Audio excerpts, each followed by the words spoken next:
Hello everyone. हमारा आज का रिवीजन का टॉपिक है SA 300 and 315। In our previous sessions हमने SA 500 की सीरीज को रिवाइज किया, देयर आफ्टर 200 की सीरीज को रिवाइज किया। आज हम जो रिवीजन करेंगे वो 300 की सीरीज के साथ स्टार्ट करेंगे और 300 की सीरीज में दो स्टैंडर्ड हम आज कवर करने वाले हैं, एक 300 और दूसरा 315। स्टार्ट करते हैं।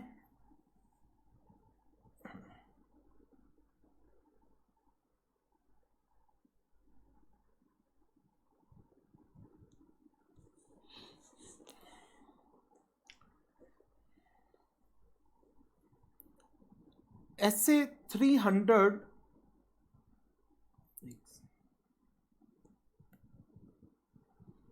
से 499 की जो सीरीज है risk assessment and internal control की, इस सीरीज के अंदर इन टोटल 6 स्टैंडर्ड हैं। 300, 315, 330, 320, 402 एंड 450। SA 300 ऑडिट प्लानिंग की बात करता है, SA 315 रिस्क असेसमेंट की बात करता है, 330 रिस्पॉन्सेज टू असेस्ड रिस्क की बात करता है, 320 मटेरियलिटी को डिस्कस करता है, 402 सर्विस ऑर्गेनाइजेशंस के केस में बात करेगा and 450 evaluation of miss statements identified during the audit उनकी बात करता है। नाउ SA 300 के साथ हम स्टार्ट करते हैं। SA 300 प्लानिंग का स्टैंडर्ड है। इस स्टैंडर्ड में से एग्जाम में यदि हम देखें तो कोई भी क्वेश्चन आज तक नहीं आया हुआ। 3 क्वेश्चन ये इसके मैंने फ्रेम किए हुए हैं, बट कोई भी क्वेश्चन इसमें से ऐसा नहीं है कि जो एग्जाम में आज से पहले कभी पूछा गया हो। नाउ SA 300 सबसे पहले हम बात कर लेते हैं इसके स्कोप की। SA 300 डील करता है auditors responsibilities in relation to planning of an audit of financial statements की, but in relation to recurring audit SA 300 deal कर रहा है auditors responsibilities as to planning and audit of financial statement in the context of recurring audit. इसका मतलब क्या initial audit के case में planning के लिए SA 300 अप्लाई नहीं होगा? ऐसा नहीं है।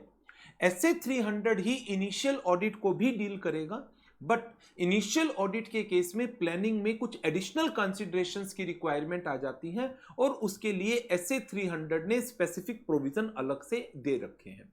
उसके पीछे कारण क्या है कि जब हम रेकरिंग ऑडिट के अंदर काम कर रहे हैं तो हमारे पास प्रायर एक्सपीरियंस होता है पिछले सालों की ऑडिट का, बट यदि हम किसी क्लाइंट की ऑडिट फर्स्ट टाइम कर रहे हैं, it is a case of initial audit engagement, क्योंकि हमारे पास प्रायर एक्सपीरियंस नहीं है तो इस केस में हमें कुछ एडिशनल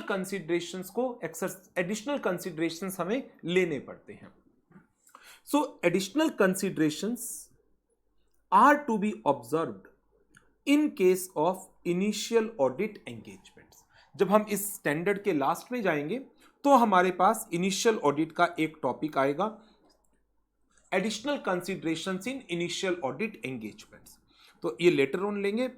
स्कोप के अंदर जो बात हुई कि scope SA 300 primary considerations recurring audit के केस में प्लानिंग की बात करता है, बट इनिशियल ऑडिट के केस में भी SA 300 अपने प्रोविजन देता है in the form of additional considerations.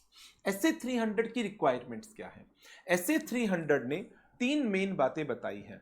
Number 1, इन्होंने कहा कि प्लानिंग के दौरान अपनी एंगेजमेंट टीम के मेंबर को इन्वॉल्व करके चलो, सो दैट आप उनकी पार्टिसिपेशन को इंश्योर कर सके प्लानिंग एक्टिविटी में, आप उनके एक्सपर्टीज का बेनिफिट उठा सके और एक इफेक्टिव एंड एफिशिएंट ऑडिट को इंश्योर कर सकें। देयर आफ्टर SA 300 ने कहा कि ऑडिटर आप प्रिलिमिनरी एंगेजमेंट एक्टिविटीज को परफॉर्म करें और उसके अंदर एक एक्टिविटी 210 से रिलेटेड है और 2 एक्टिविटी 220 से रिलेटेड है।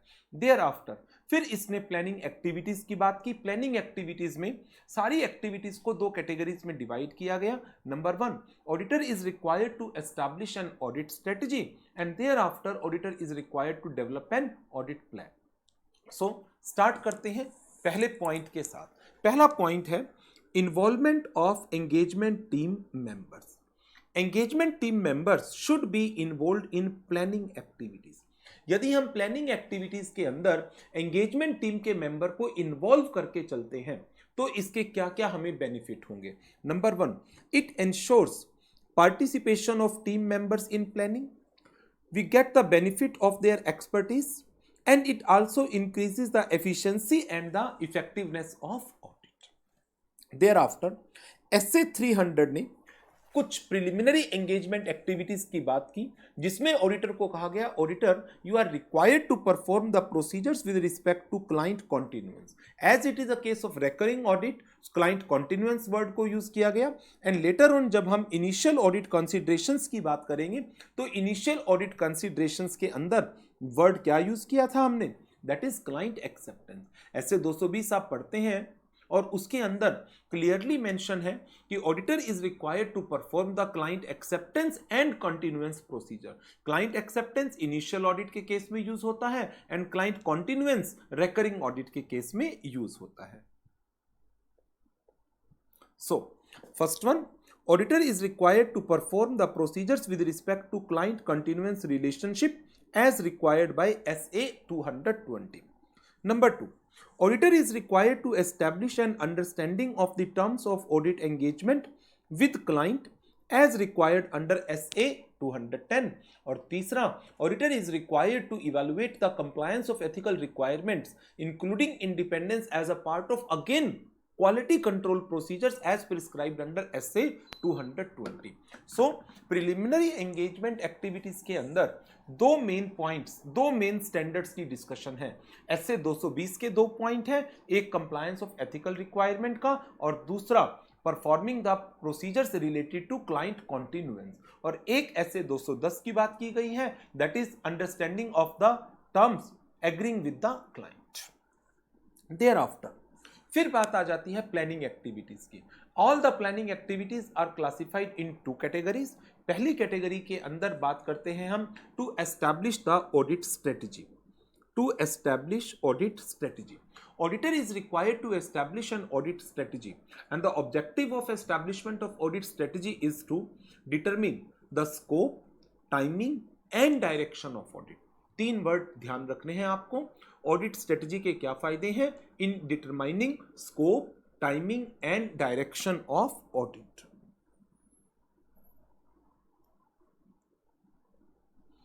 और ऑडिट स्ट्रेटजी हेल्प करती है ऑडिटर को in development of overall audit plan.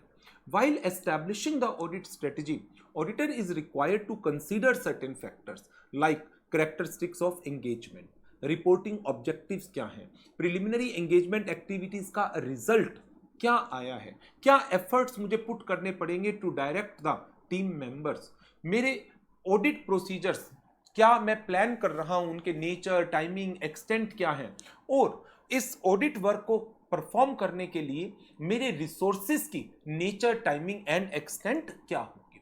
So audit strategy अपने आप में एक इंपॉर्टेंट टॉपिक है और आपको ऑडिट स्ट्रेटजी के रिलेटेड फैक्टर्स को लर्न करना है। While establishing the audit strategy, auditor is required to consider the following factors. क्या क्या हैं ये factor? Number 1, characteristics of the engagement. Number 2, reporting objective. Number 3, result of the preliminary engagement activities. Number 4, nature, timing and extent of audit procedures which are planned to be performed. Number 5, efforts required to direct the work of engagement team members. Number 6, nature, timing and extent of resources required. These are the 6 factors. First one, engagement के characteristics, reporting objective, preliminary engagement activities का result, audit procedures की nature, timing, extent, efforts required to direct the work of engagement team members and nature, timing and extent of resources, manpower. उनकी कितनी मुझे आवश्यकता है।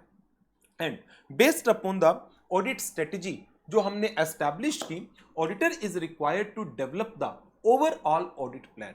और audit plan के अंदर ऑडिटर 3 तरह के प्रोसीजर्स को मेनली कवर करता है। नंबर 1, जो ऑडिटर को रिस्क असेसमेंट प्रोसीजर्स परफॉर्म करने हैं as per the requirement of SA 315, उसका नेचर, टाइमिंग, एक्सटेंट।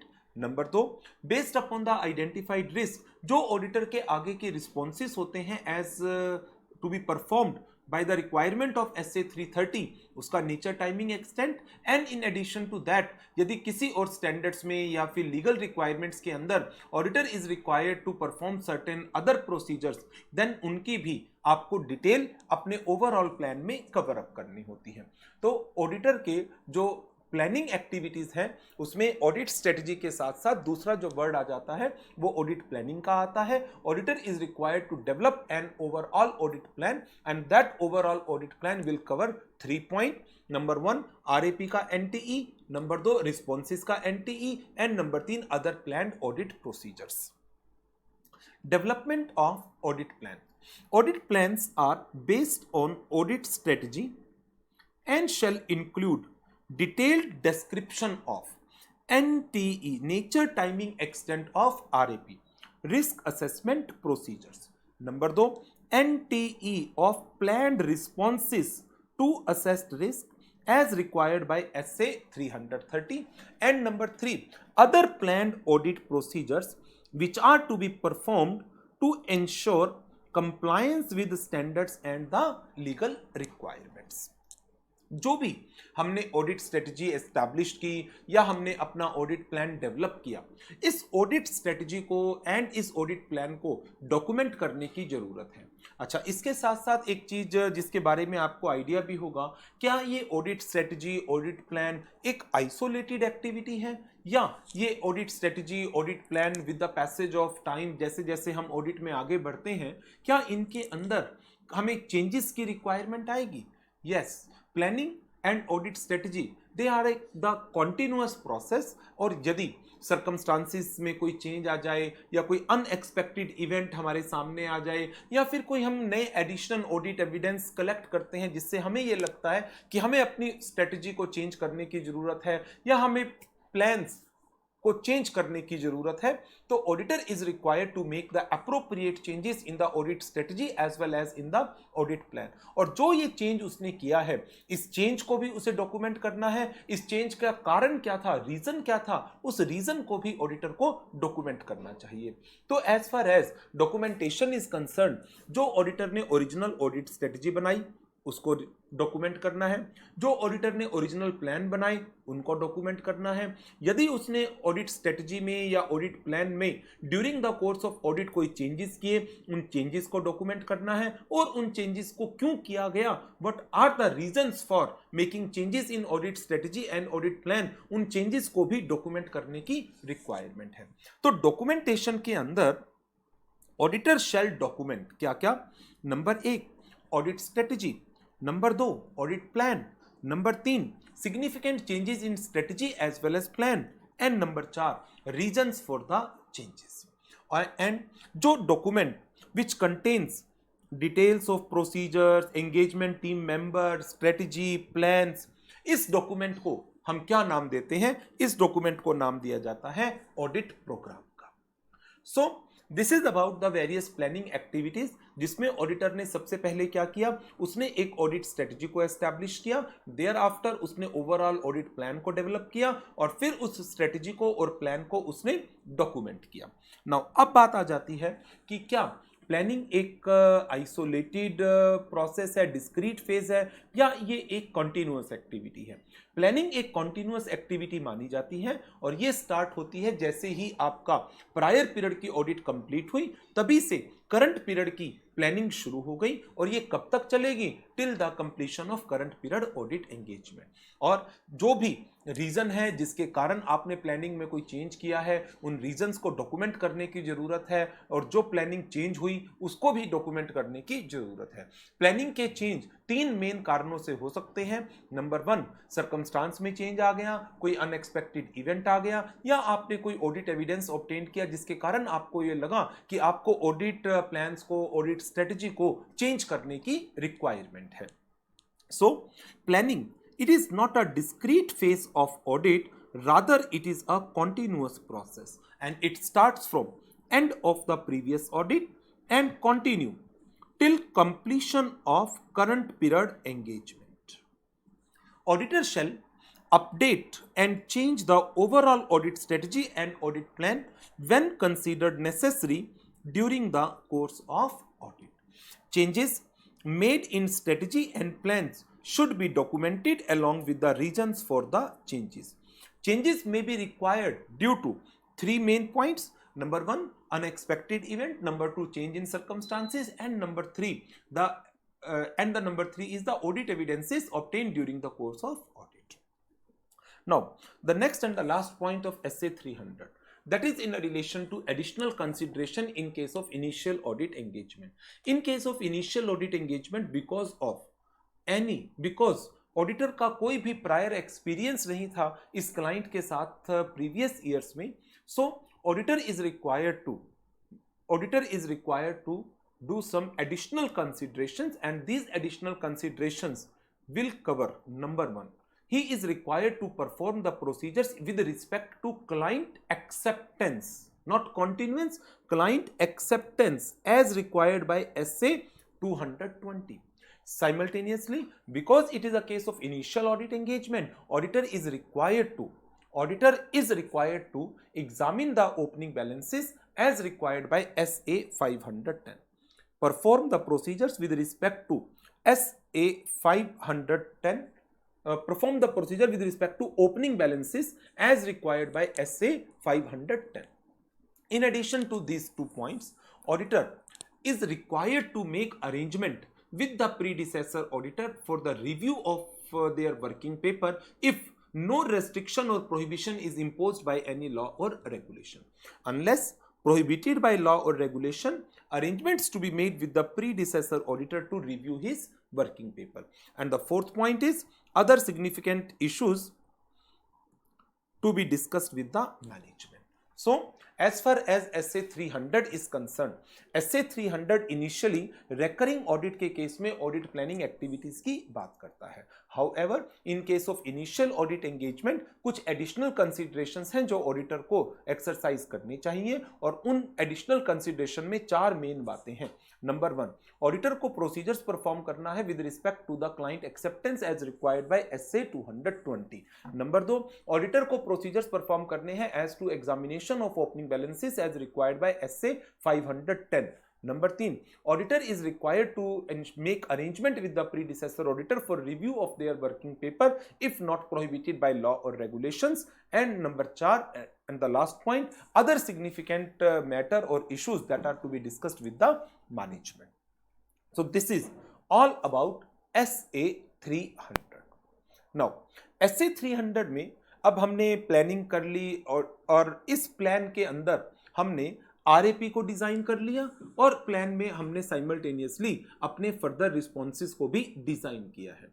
अब बात आ जाती है इन प्रोसीजर्स को परफॉर्म करने की, इन प्रोसीजर्स के थ्रू ऑडिट एविडेंसेस को कलेक्ट करने की. तो सबसे पहला प्रोसीजर जो अब हम परफॉर्म करने वाले हैं वो है हमारा SA 315 का RAP, risk assessment procedure.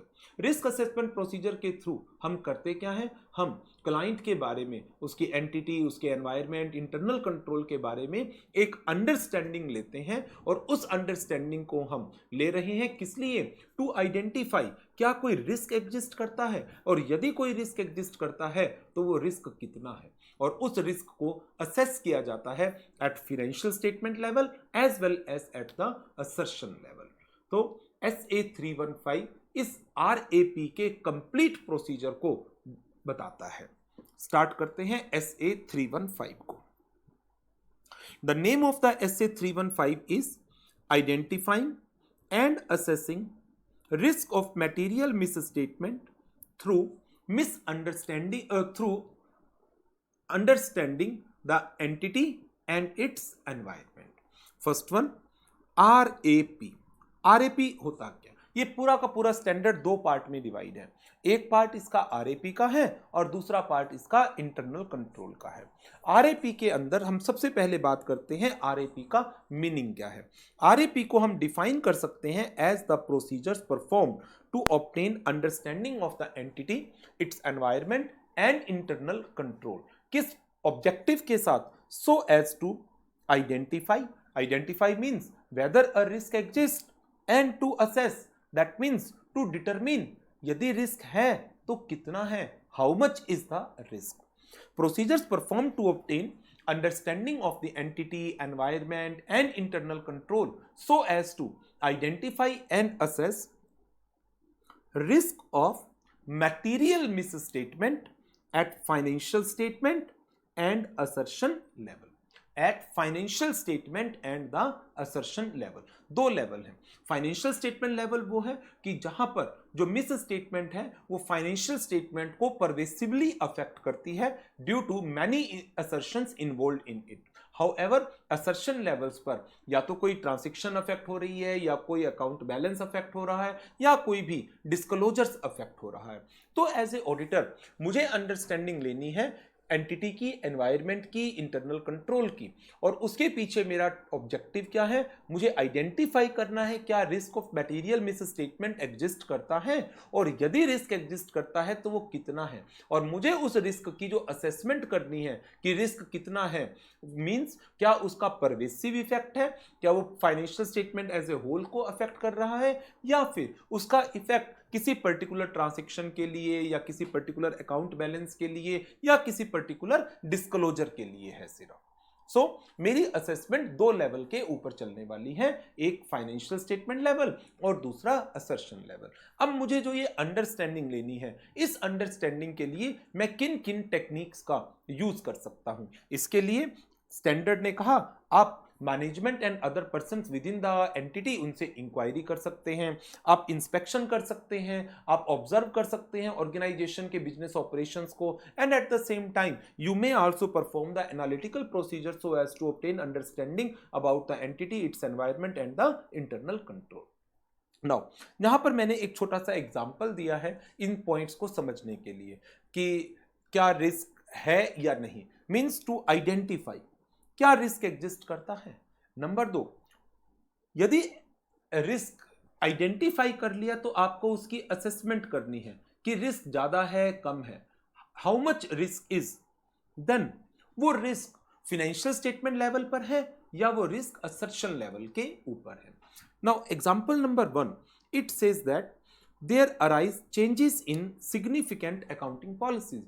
As a auditor आपने ऑब्जर्व किया कि सिग्निफिकेंट अकाउंटिंग पॉलिसीज के अंदर चेंज हुआ है ड्यूरिंग द ईयर। अब क्योंकि सिग्निफिकेंट है, अकाउंटिंग पॉलिसीज वर्ड यूज किया गया है, पॉलिसीज मतलब एक से ज्यादा पॉलिसीज और वो भी सिग्निफिकेंट, इसका मतलब रिस्क है, ज्यादा है, और क्योंकि एक से ज्यादा पॉलिसीज को आपने फाइंड आउट किया है तो रिस्क फाइनेंशियल स्टेटमेंट लेवल का है। सिग्निफिकेंट वेरिएशंस ऑब्जर्व की हैं आपने in the debtor turnover ratio, that means risk तो है क्योंकि सिग्निफिकेंट वेरिएशन है और रिस्क हाई भी है, लेकिन क्या ये रिस्क फाइनेंशियल स्टेटमेंट लेवल का है या ये रिस्क असर्शन लेवल का है, मैं वैसे सिंपली इसके बेसिस पर अप्रोप्रिएटली तो जज नहीं कर सकता, क्योंकि डेटर का अमाउंट कितना है बैलेंस शीट के टोटल में, मान लीजिए बैलेंस शीट का असेट का टोटल है 10 करोड़ का, 10 करोड़ में से 7 करोड़ के डेटर हैं, फिर तो ये फाइनेंशियल स्टेटमेंट लेवल का रिस्क हो गया। लेकिन 10 करोड़ के अंदर यदि डेटर है ही सिर्फ 1 करोड़ रुपए के या फिर 50 लाख रुपए के, तो फिर ये असर्शन लेवल का रिस्क हो गया। मैं जनरल पार्लेंस की बात करूं तो इन जनरल हम कह सकते हैं कि यदि डेटर्स को हम बात करते हैं तो डेटर क्या है कि बैलेंस शीट के अंदर एक फाइनेंशियल आइटम है और डेटर के साथ साथ inventory, cash in hand, cash at bank, non current assets, investment, बड़े सारे असेट्स है, तो कंसीडरिंग दैट एस्पेक्ट मैंने इसको असर्शन लेवल के ऊपर लिया है, but it may be at the financial statement level depending upon the value of the debtors. Third one, significant ratios remain same. आपकी ऑब्जर्वेशन है सिग्निफिकेंट रेशियो सेम रही during the year with minor deviation, minor छोटे छोटे से change है, तो risk कम है, risk कम है, रिस्क है तो सही, रिस्क है तो सही क्योंकि चेंजेस आए हैं, लेकिन रिस्क कम है, और ये रिस्क फाइनेंशियल स्टेटमेंट लेवल का रिस्क है। रीजन, बड़ी सारी रेशोज में आपने किसी पर्टिकुलर रेशो की बात नहीं की, आपने किसी पर्टिकुलर रेशो की बात नहीं की, but risk definitely lower side के ऊपर है। सीनियर मैनेजमेंट में चेंजेस हुए due to the suspected fraud, and यदि सीनियर मैनेजमेंट में चेंज हुआ है due to suspected fraud, it means risk तो एग्जिस्ट करता है। और क्योंकि सीनियर मैनेजमेंट में चेंज था और फ्रॉड के कारण था, फ्रॉड इन्वॉल्व है, risk is on higher side. And in the absence हम फ्रॉड को जनरली फाइनेंशियल स्टेटमेंट लेवल का रिस्क मानकर चलते हैं, परवेसिव नेचर का मानकर चलते हैं। हाउएवर यदि हमें फ्रॉड का अमाउंट बता दिया जाता तो हम बेटर पोजीशन में होते इस चीज को डिटरमाइन करने के लिए कि ये फाइनेंशियल स्टेटमेंट का रिस्क है या असर्शन लेवल का है। बट मैंने इन जनरल बातें की हैं। जब मैंने डेटर का एग्जाम्पल लिया मैंने इसको इन जनरल असर्शन कहा, जब मैंने फ्रॉड का एग्जाम्पल लिया तो मैंने इसको in general financial statement level का रिस्क कहा है। एक सेकेंड कुछ इश्यूज है थोड़ा सा, एक सेकेंड रुकिए, शायद हमारा ये वीडियो कैमरा पॉज हो गया, 1 मिनट रुकिएगा। हाँ, पता ही नहीं चला कि कब वो कैमरे में कुछ इशू आ गया था। चलो, ऑडियो आपके पास जा ही रहा था, मेन कंटेंट भी जा ही रहा था प्रॉपर, मेरी शक्ल पॉज हो गई थी तो क्या हो गया। आगे बढ़ते हैं। सो एज ए ऑडिटर हमने एक अंडरस्टैंडिंग ली है एंटिटी की, एनवायरनमेंट की और इंटरनल कंट्रोल की। अब क्वेश्चन अराइज हो जाता है कि इस अंडरस्टैंडिंग में हमें किन किन मेन बातों की अंडरस्टैंडिंग लेनी है। एक इंपॉर्टेंट क्वेश्चन है, दो बार आई थिंक एग्जाम में भी आया हुआ है। इसके क्वेश्चंस देखें, इसका क्वेश्चन एग्जाम में भी आया हुआ है 315 का। हाँ, ये 2 बार आया हुआ है, एक मई 2009 में और एक मई 2010 में। What are the points to be considered while evaluating the knowledge of business? What are the broad matter to be considered while obtaining the knowledge of business?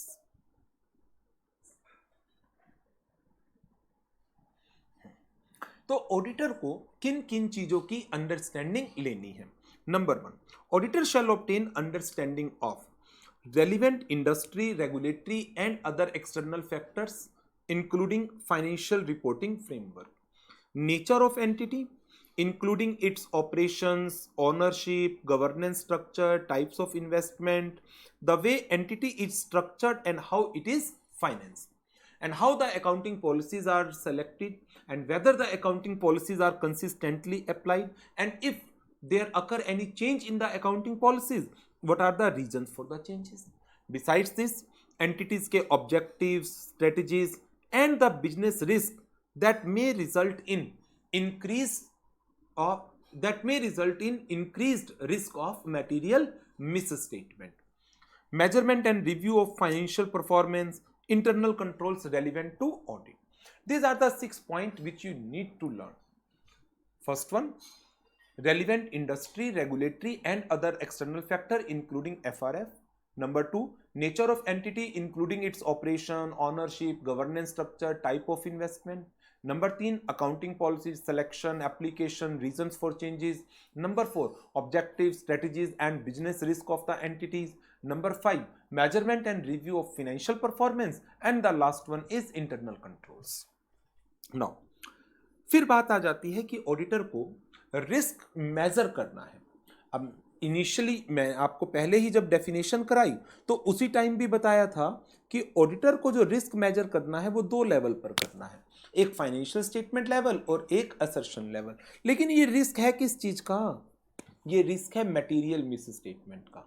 Risk of material miss statement is a function of 2 types of risk, one is inherent risk and second one is the control risk.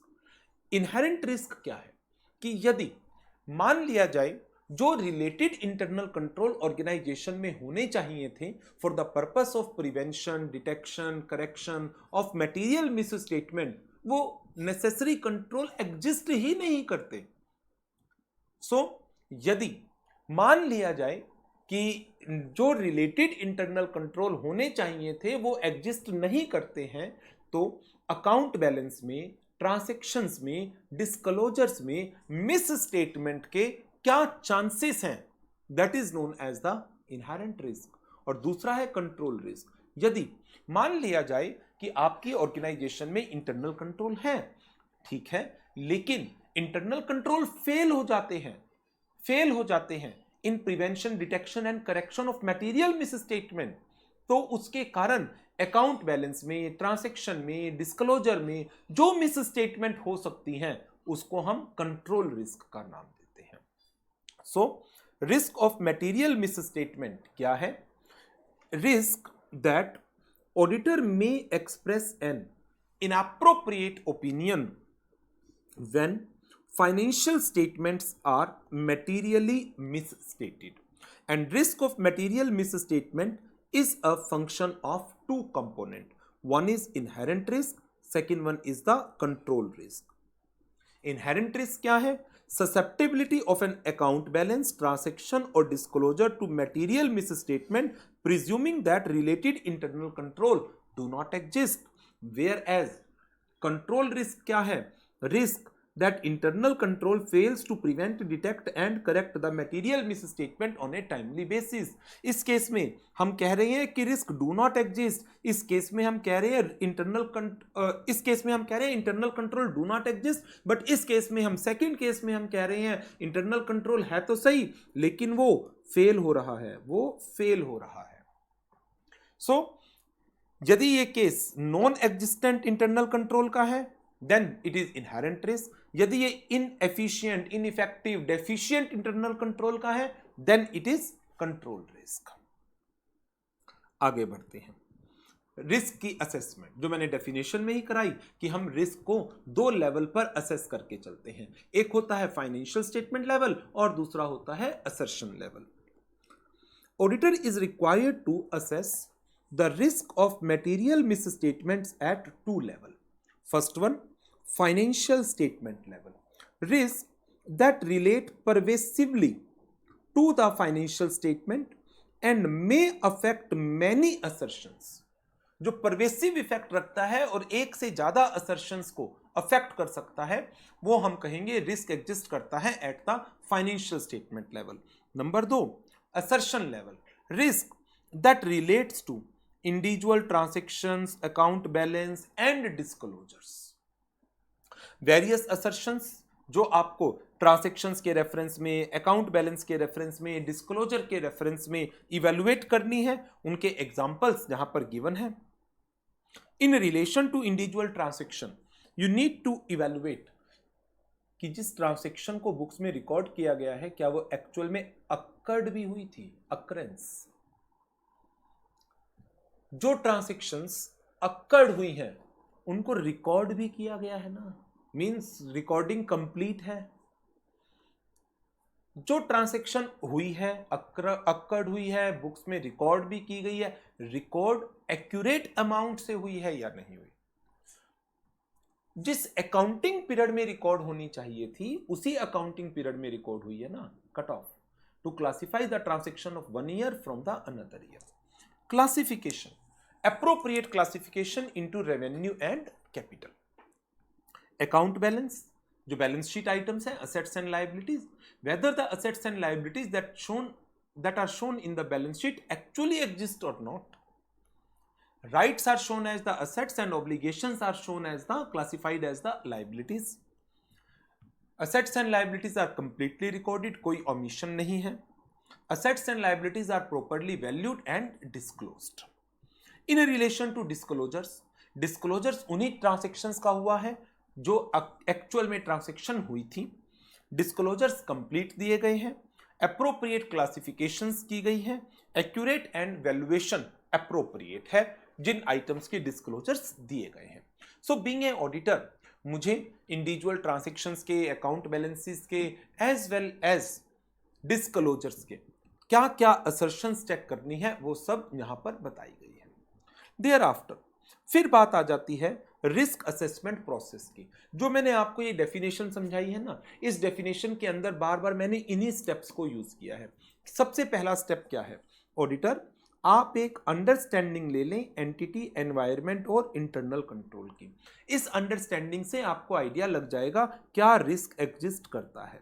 यदि आपको पता चल गया yes there exist a risk, thereafter आपको उस risk को assess करना है और डिटरमिन करना है क्या ये रिस्क परवेसिव इफेक्ट रखता है फाइनेंशियल स्टेटमेंट के रेफरेंस में, एंड देयर आफ्टर फिर आपको इस रिस्क को इवेलुएट करना है असर्शन लेवल के ऊपर और चेक करना है कि इसके कारण फाइनेंशियल स्टेटमेंट में किस तरह की गलती हो सकती है। वैल्यूएशन की गलती, ओवर स्टेटमेंट, अंडर स्टेटमेंट, क्या गलती हो सकती है, and thereafter based upon your prior experience, based upon your current observations, you need to a certain likelihood of misstatement in the financial statement। गलती क्या हो सकती है और उस गलती के होने के चांसेस कितने हैं। तो 4 स्टेप्स में ये पूरा का पूरा रिस्क असेसमेंट प्रोसेस है जो ऑडिटर को करना होता है। इसका मैंने एक एग्जाम्पल दिया हुआ है यहाँ पर छोटा सा कि while carrying out the audit of ABC limited, auditor की एक अंडरस्टैंडिंग है that most of the transactions are from related party. अब क्योंकि रिलेटेड पार्टी है इसका मतलब रिस्क एग्जिस्ट करता है। तो पहला पॉइंट जो था मेरा आइडेंटिफाई द रिस्क, ठीक है, रिस्क आइडेंटिफाई हो गया, रिस्क एग्जिस्ट करता है। रिस्क कितना है, क्या ये फाइनेंशियल स्टेटमेंट लेवल पर भी है क्या? 80% to 90% purchases are from the related party, that means ये फाइनेंशियल स्टेटमेंट लेवल पर है। ओके, असर्शन लेवल के ऊपर ये रिस्क कहां गलती ला सकता है? असर्शन लेवल पर ये परचेजेस में ट्रेड पेएबल्स को ओवर और अंडर स्टेट कर सकता है। इसके होने के चांसेस कितने हैं? What are the likelihood of misstatement? Ascertain based upon your prior experience and the current observations.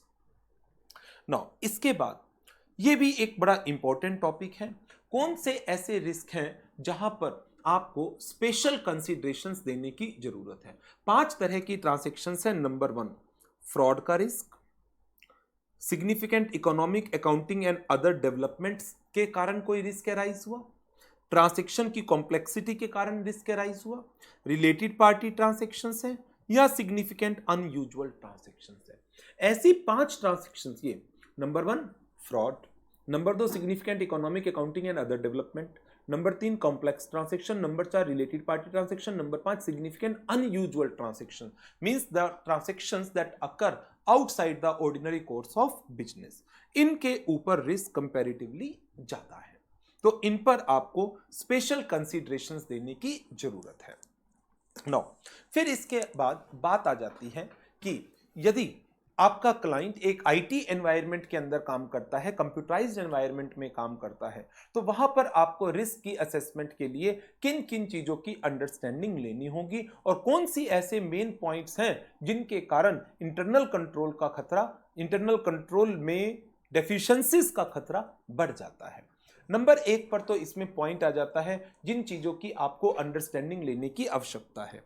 Number 1 program development and maintenance, number 2 system software support, number 3 operations including processing of data, how the data is being processed through the system, what are the security measures, and number 5 how the controls is being exercised over unauthorized access over the specialized utility programs like data management, inventory management, investments management, cash management।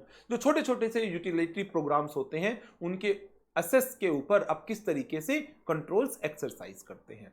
So as a auditor I am required to obtain an understanding of these 5 points: program development and maintenance, system software support, operation including processing of data, physical CIS security and control over access to the specialized utility programmes.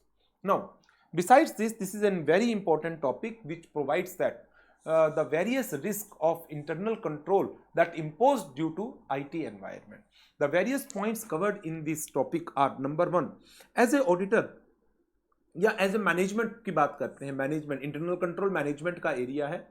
Internal control को design करना, implement करना, maintain करना management की duties के अंदर आता है। सो क्या आईटी एनवायरनमेंट के अंदर इंटरनल कंट्रोल को किसी तरह का रिस्क है? डेफिनेटली आईटी एनवायरनमेंट में इंटरनल कंट्रोल को रिस्क है, और वो रिस्क किस चीज का है? नंबर 1 मैनेजमेंट रिलाई कर सकती है उन प्रोग्राम्स के ऊपर जो मेल फंक्शनिंग कर रहे हैं, that means programs inaccurate data पर प्रोसेसिंग कर रहे हैं या वो इनएक्यूरेट प्रोसेसिंग कर रहे हैं. ईदर प्रोसेसिंग इज इनएक्यूरेट और the programs process the inaccurate data. Thereafter ये तीन पॉइंट सिक्योरिटी से रिलेटेड है. आप यदि आईटी के ऊपर काम कर रहे हैं और इस आईटी प्रोग्राम्स की अनऑथोराइज्ड एक्सेस मिल जाए किसी पर्सन को, it may result into the destruction of data, it may result into change to data in master file, it may result into change to the programs, change to systems, data destructions, data changes in master files and changes in programs itself. So security के concerns हैं IT में. Failure to make necessary changes, potential loss of data, inability to access the data when required. Because sometimes it may happen कि system मैल functioning कर रहा है और जिस person को डाटा की जो एक्सेस मिलनी चाहिए थी उस पर्सन को टाइम पर वो डाटा की एक्सेस नहीं मिल पा रही, and due to which the person is not been able to take the right decisions at the right time. Data information उसकी वैल्यू तभी है कि यदि वो एप्रोप्रिएट फॉर्म में एप्रोप्रिएट टाइम पर एप्रोप्रिएट पर्सन को अवेलेबल हो पाए. But sometimes due to any constraint, any concern, due to malfunctioning of softwares, etc., the authorized persons may not be able to access the data. In such situations, it cause due to this we can say कि जो decision making है इन persons के through वो definitely affect होगी ही होगी. and sometimes like कुछ controls होते हैं हमारे, like आप ऑटोमेटेड एनवायरनमेंट में पढ़ोगे, देयर आर सर्टेन कंट्रोल्स जिनको हम मैनुअल कंट्रोल्स का नाम देते हैं, लेकिन ये मैनुअल कंट्रोल आईटी डिपेंडेंट होते हैं. लाइक आईटी की प्रोसेसिंग के थ्रू जो रिपोर्ट्स जनरेट होती हैं उन रिपोर्ट्स के बेसिस पर मैनेजमेंट कंट्रोल एक्सरसाइज करती हैं. लेकिन यदि आईटी जो है हमारा सॉफ्टवेयर जो है वो ये रिपोर्ट ही जनरेट नहीं कर रहा या रिपोर्ट जनरेट कर दी उसने लेकिन जिस पर्सन को ये रिपोर्ट की एक्सेस होनी चाहिए थी उसको ये रिपोर्ट नहीं मिल रही, then that person will not be able to apply the appropriate controls. So this is about the topic risk of internal control, risk imposed by the IT. तो ये था इस स्टैंडर्ड का पहला पार्ट. SA 315 को मैंने दो पार्ट्स में डिवाइड किया है. One is RAP, second one internal control. RAP इसका मेन पार्ट था जो हमारा कंप्लीट हो गया. अब इस स्टैंडर्ड का दूसरा पार्ट है इंटरनल कंट्रोल. इंटरनल कंट्रोल क्या है? इंटरनल कंट्रोल वो पॉलिसीज हैं, प्रोसीजर्स हैं जिनको डिजाइन किया, मेंटेन किया, इंप्लीमेंट किया किसने? मैनेजमेंट ने, TCWG ने या अदर्स किसी भी पर्सन ने विद इन द एंटिटी. किस ऑब्जेक्टिव के साथ? अपने ऑर्गेनाइजेशन के कुछ ऑब्जेक्टिव को अचीव करने के लिए. वो ऑब्जेक्टिव क्या हो सकते हैं? Safeguarding of assets, prevention and detection of errors and frauds, and timely availability of reliable financial reports, compliance of law and regulations. So अपने इन ऑब्जेक्टिव्स को अचीव करने के लिए जो policies, procedures, management, TCWG and other persons design करते हैं उनको हम इंटरनल कंट्रोल का नाम देते हैं. Policies and procedures which are designed, implemented and maintained by management, TCWG or other personnel to obtain reasonable assurance as to the achievement of entity's objective as to safeguarding of assets, availability of reliable financial information, compliance of law and regulation, prevention and detection of fraud and error. So these policies and procedures is known as the internal control. इसके objectives आप self study कर लेंगे main book में से, जो inter में आपने पढ़ रखा है वही है. इंटरनल कंट्रोल की काफ़ी डिटेल आपने इंटर के अंदर ऑलरेडी पढ़ रखी है. और इसके साथ साथ जो हमारा एक चैप्टर है फाइनल के अंदर भी जिसका नाम है risk assessment and internal control, उसके अंदर भी ये टॉपिक आगे जाकर आएगा. Components of internal control. Internal control के 5 मेन कंपोनेंट्स होते हैं. एक कंट्रोल एनवायरनमेंट, दूसरा इंफॉर्मेशन सिस्टम, तीसरा एंटिटी का अपना risk assessment process, fourth control activities relevant to audit and fifth one is the monitoring. Control environment represent करता है एनवायरनमेंट जिसमें एंटिटी ऑपरेट करती है, जिसमें मैनेजमेंट की ऑनेस्टी, मैनेजमेंट की एथिकल वैल्यूज, बिजनेस कल्चर, इन सब चीज़ों को देखा जाता है, इन सब चीज़ों को प्रॉपर तरीके से मैनेज करने की कोशिश की जाती है.